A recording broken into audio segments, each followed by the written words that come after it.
சிக்கந்தர் அப்படிங்கிறது யாரு? நம்மள அடிமைப்படுத்த வந்த ஒரு முகலாயன். இஸ்லாத்தை ஃபாலோ பண்ற ஒரு காரணத்தால அவன் நம்ம சொந்தக்காரன் ஆயிட முடியாது. நம்மள அடிமை தான் படுத்தினான். இன்னைக்கு நாம இஸ்லாம் அப்படிங்கிற மதம் நமக்கு பிடிச்சிருக்கு, சரியா இருக்குன்னு நம்ம ஃபாலோ பண்றோம். ஆனா அந்த மதத்தை ஃபாலோ பண்ற ஒருத்தன் கெட்டவனா இருக்கான் அப்படிங்கிறக்காக நம்ம சப்போர்ட் பண்ணுவோம். ஒரு கொலைகாரனா இருக்கான் நம்ம சப்போர்ட் பண்ணுவோம். இல்ல ஏன் குடும்பத்தையே கொலை பண்ணிட்டான் நம்ம சப்போர்ட் பண்ணுவோமா? பண்ண மாட்டோம். இல்ல எங்கோ ஒரு இடத்துல இருந்து வந்து நம் நிலத்தை ஆக்கிரமித்து இதை அடிமைப்படுத்தின ஒருத்தன் தான் சிக்கந்தர்ங்கிறது. அப்படிப்பட்ட ஒருத்தனுடைய சமாதி தான் அங்க வச்சிருக்கோம். அவருடைய தர்காவா தான் அங்க வச்சிருக்கோம். அதுக்காக நாம சண்டை போடலாமா? கொஞ்சம் யோசிக்காண்டாமா?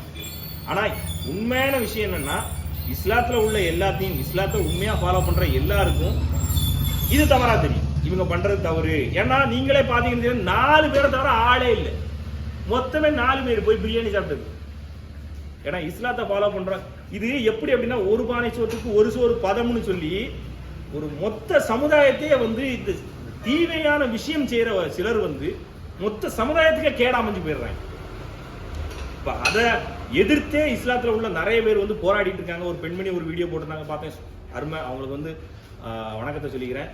அப்புறம் ஒரு சகோதரர் ஒருத்தர் போட்டிருந்தாரு. அப்புறம் அதுக்காக ஒரு பேரணியே நடத்தினாங்க. அந்த நவாஸ்கனின்னு ஒருத்தர் எம்பி இருக்காருல்ல, அவர் செஞ்ச அந்த வேலைக்காக அவரை எது கூட ஒரு போராட்டம் நடத்தினாங்க. அதுக்கெல்லாம் வணக்கம் சொல்றேன். ஆனா இதை இஸ்லாத்தை ஃபாலோ பண்ற என் சகோதரர்கள் வந்து பெருசா எடுக்கல. ஆனா இது எடுத்துடக்கூடாது அப்படிங்கறதுக்காக தான் நான் வீடியோ பேச வந்தேன். நீயும் நானும் சகோதரன், இந்த நிலத்தின் பிள்ளைகள் நாம, இஸ்லாம்ங்கிற ஒரு அருமையான மதத்தை ஃபாலோ பண்றவங்க நாம, அதுல சொல்லப்பட்டிருக்க கருத்துக்கள் அடுத்த மதத்துல இருந்து புடுங்கணுங்கிறது இல்லை. நீ உண்மையா ஃபாலோ பண்ணுன இறைவனை உண்மையா வேண்ட அப்படின்னா உன்னை பார்த்து அவன் இங்க வரணும். உன்னை பார்த்து அவன் மனம் திருந்தணும். அதுதான் விஷயம். அதை விட்டு அவனுடைய இதை போய் நம்ம டிஸ்டர்ப் பண்றதே ஹராமாகி போயிடுவாங்க. அவன் போய் இதை அவன் அடுத்தவனுடைய நோன்றானாலே அது ஹராம். அதை நம்ம பண்ணக்கூடாது.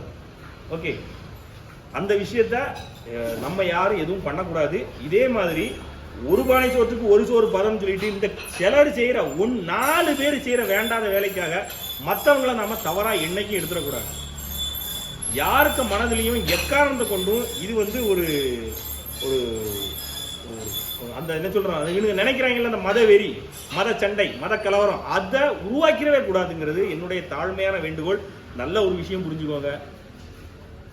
ஏன் மதம் தான் பெருசு, ஏன் மதம் தான் பெருசு, நீங்க என்னதான் முட்டி மோதனாலும் சரி, எந்த கடவுளும் இறங்கி வந்து உங்களுக்காக உங்க பக்கத்துல நின்று சண்டை போடுறது கிடையாது, இவங்க பக்கத்துல நின்று சண்டை போடுறது கிடையாது. இறைவன் எல்லாரையும் வாழறதுக்காகத்தான் அனுப்பி விட்டுருக்கான். எதை எப்படி வாழணுங்கிறது உங்க கையில இருக்கு. அவன்